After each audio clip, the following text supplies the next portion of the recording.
I'm Christopher Hine, and this week we're talking about footwork. So what is footwork in Aikido? The last video and this one are a little bit of a misnomer as far as specifically doing footwork. We're working on Taino Henko now, which is kind of a variation of that. It has to do more, though, with the relationship between you and another person or other people. So in this video, we're actually going to talk about multiple people and how the Taino Henko works for that. So how do I vary my position when there are multiple people involved?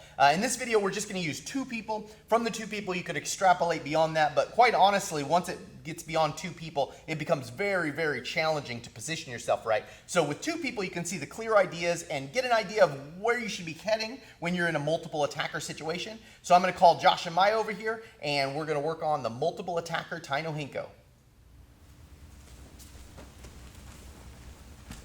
Okay, so today, we're going to talk about the basic Taino Henko as it relates to 2 attackers. Now, once you understand these concepts for 2 attackers, you can scale them up to as many attackers as you want. It just becomes harder and harder to see them, and your goals become more and more narrow because it's just difficult to deal with a whole lot of people. So when we have 2 attackers like this, we call this position the V position. Now the reason is because they're in a V to me. So if you look at me as being the center and they V out here like this.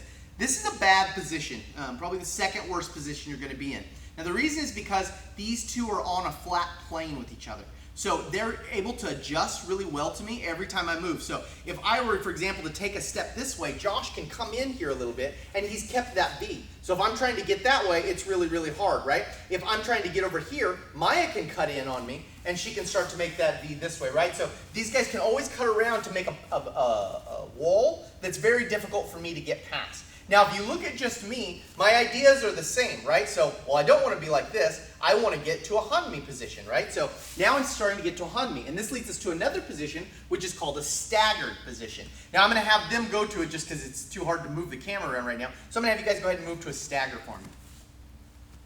Okay, perfect, and just take a little step that way. All right, so now they're staggered. So they're not shoulder to shoulder anymore, so they don't have a solid wall. One of them is a little ahead of the other one, right? Now, I could do that by either them moving, one moves faster than the other, and they don't stay in a nice alignment together, which is, if they're attacking me, that is totally what they should do, is stay shoulder to shoulder, because that makes it the most difficult for me to deal with. But if I can either trick them into moving faster or slower to this position, or I could move myself, we'll stagger. So if you look at this, right, so Josh is a little bit behind to my left, and Maya's a little ahead on my right. So this will give me a clear direction to move, which is that way.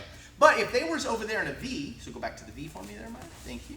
If they're here in the V, and I just move myself over, I've now achieved a stagger. So essentially I've done the same thing. Josh is a little further back than Maya, and we're in that same position. So I can move myself, or I can rely on them, depending on if one's moving faster than the other. I'm always going to have to be judging these 2 together. Now, when I'm doing this, what I want is to stack them up. So I'm going to have you guys stack up right in front of me. Okay, now, you guys can't see me, which is great. So imagine the camera was a 3rd attacker.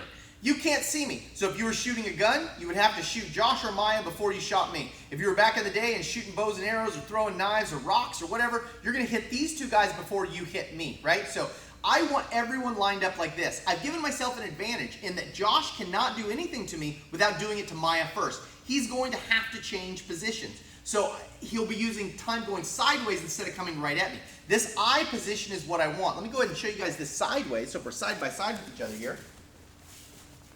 This I position is fantastic because what I've done now is I only have one to deal with. I always have an immediate shield, which means I'm always shielding myself from Josh's actions with Maya.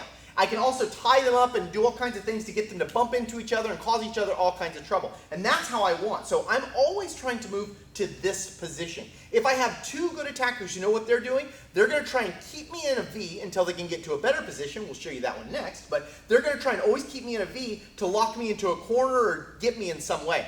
I'm always trying to stagger it, which is equivalent to Hanmi, and then stack it right up into an I like this. Now, when I've got an I, I've taken one attacker out of the play, essentially, right? So I've kind of taken Josh out for a second. I'm always giving him trouble with Maya.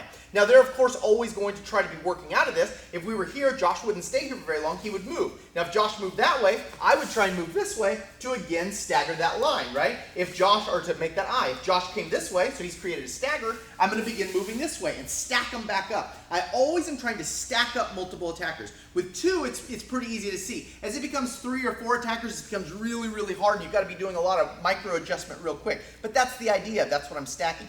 Now, if I had these two in a V over here,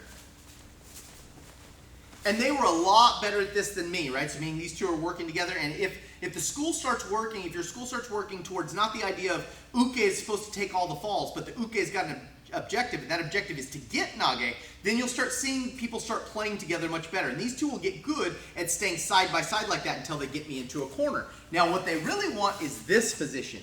This is the trap position. Now I cannot deal with them both at the same time, right? I guess I could Jean-Claude Van Damme them or something, you know, like maybe, you know, if I got the moves, I gotta get one of those guys, right? I could do all kinds of stuff maybe, but that's a silly fantasy, right? In truth, I'd be hitting Maya and then Josh would attack me, or I'd turn and hit Josh and Maya would attack me, and this sucks, right? I'm back and forth, back and forth, back and forth. They're gonna get me this way. I cannot afford to be in a trap position like this, which is where they're always trying to get me. They're always trying to work me into a trap like this.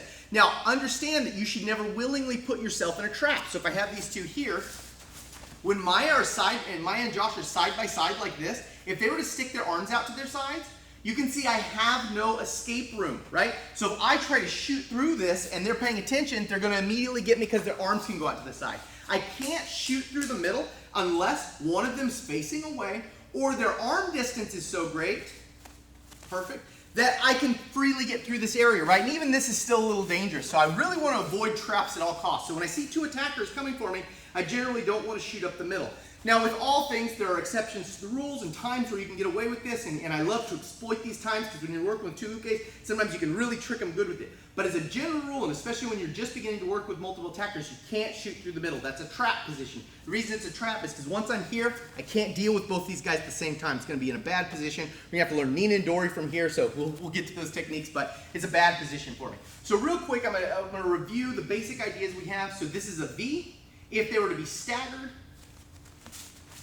this is a stagger position, right? With Maya a little back, Josh a little forward. They could also put me into an I, or I could put them into an I either way. This is where they're both lined up, which is good for me. That's the best position. Or I could be in the worst position, which is to be in a trap here in the middle. These are the basic multiple attacker Taino Henko that we use in Aikido, at this school anyways. I'm Christopher Hine. Thanks a lot for watching.